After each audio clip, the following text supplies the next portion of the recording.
Assalomu alaykum. Meni ismim Mirjalol. Men Jidali firmasida agronomman. Meni har kun ish kunim na'matak plantatsiyasida boshlanadi. 5 yil oldin Serbiya davlatidan na'matak ko'chatlari olib kelib dalalarga ekilgan. Hozirgi kunda ko'chatlarimiz to'liq hosilga kirgan. Ko'pchilik ko'chat ekilgandan keyin bo'ldi, endi hosilni bemalol olaman deb o'ylaydi. Lekin aslida ish ko'chat ekilgandan boshlanadi.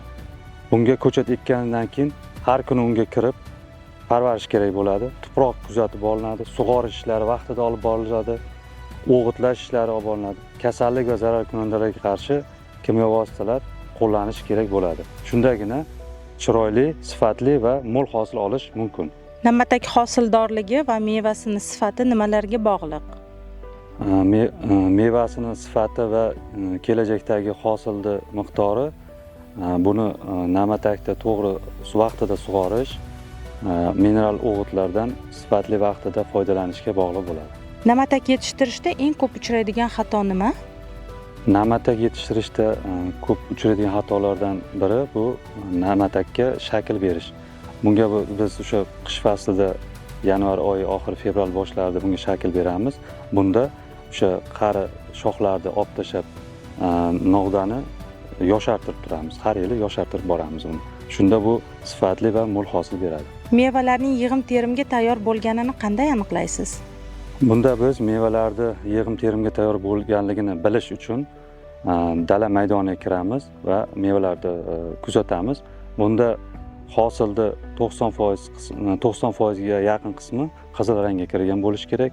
10% ga yaqini limon rangdan o'tib yirik holatga kelgan bo'ladi. O'sha holatda biz buni yig'im-terimni boshlasak bo'ladi. Na'matak yetishtirishdagi eng qiyin jarayon nima? Na'matak yetishtirishdagi eng qiyin jarayon hosil pishib yetilgandan keyin uni yig'ib olish jarayoni qiyin jarayon hisoblanadi. Bunga sabab shuki, bunda tikon bo'lgani uchun qo'lda terish jarayonini sekinlashtiradi va murakkab terish. Na'matak mevasini hosili va uning sifati nimalarga bog'liq?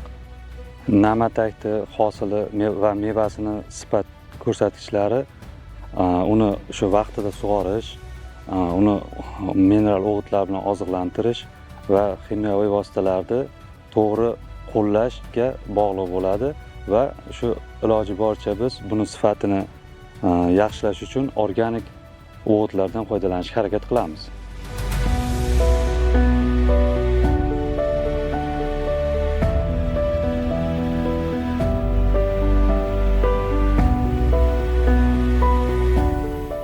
Assalomu alaykum. Men Jo'rayev Oxunjon, akademik Mahmud Mirzayev nomidagi bog'dorchilik, uzumchilik va minochilik ilmiy tadqiqot institutining ilmiy xodimi hamda Jidali kompaniyasini agronom maslahatchisi bo'laman.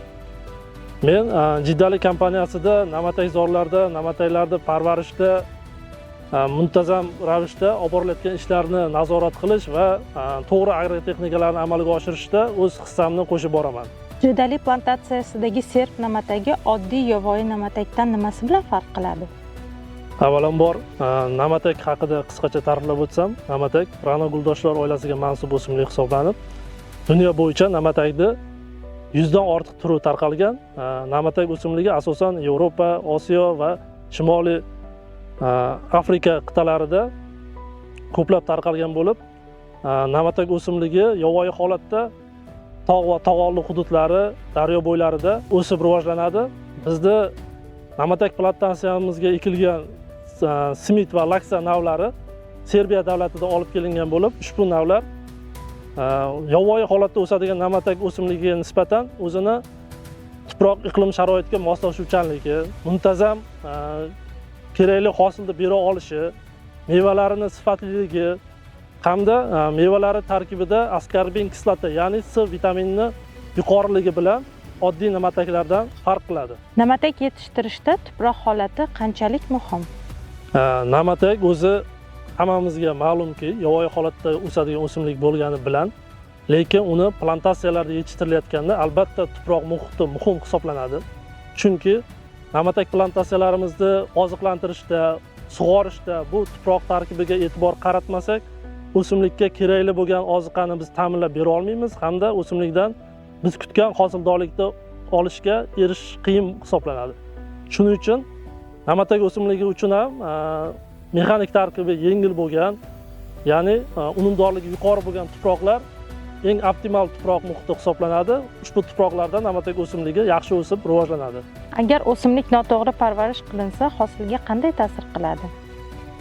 Na'matak o'simligini parvarishlashda asosan birinchi o'rinda butun vegetatsiya davrida amalga oshiriladigan agrotexnik tadbirlarni o'z vaqtida va sifatli bajarishimiz zarur. Shu o'rinda misol qilib aytaman, noto'g'ri parvarish deganda asosan o'sha agrotexnik tadbirlarni sifatli va o'z vaqtida bajarmaslik tushuniladi. Na'matak o'simligini arixotvorka zararkunandasi mavjud. Ushbu zararkunandalar na'matakni novdalari, mevalariga juda katta zarar yetkazadi. Agar biz bu kasallik zararkunandani o'z vaqtida aniqlab, unga qarshi dastlabki choralarni ko'rmasak, kelgusida juda ko'plab hosildorlikni nobud bo'lishiga sabab bo'ladi. O'shaning uchun har bitta tadbirlarni o'z vaqtida sifatli amalga oshirish bu hosildorlik garovi hisoblanadi.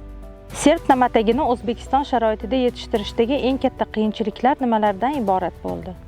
Bizga tajribamizdan ma'lumki, ushbu na'matak plantatsiyalarda agrotexnik tadbirlarni o'z vaqtida va sifatli bajarilsa, ushbu na'mataklarni yetishtirish unaqa muammoli qiyinchilik tug'dirmadi bizga hozirgi kungacha.